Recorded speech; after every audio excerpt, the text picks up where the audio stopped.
ایک باغ میں ایک چھوٹا سا گھونگا رہتا تھا۔ وہ بہت آہستہ آہستہ چلتا تھا۔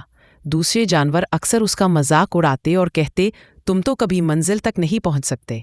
لیکن گھونگا ہمیشہ مسکرا کر کہتا، آہستہ چلوں گا لیکن ہمت نہیں ہاروں گا۔ ایک دن باغ کے کنارے میٹھے سرخ اسٹرابیری لگے۔ سب جانور دوڑ پڑے۔ خرگوش، ہرن اور پرندے سب جلدی جلدی پہنچ گئے۔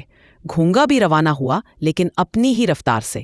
راستے میں کئی بار وہ تھک گیا۔ سورج تیز تھا، کبھی بارش بھی آئی، مگر اس نے رکنے کے بجائے آگے بڑھنے کا فیصلہ کیا۔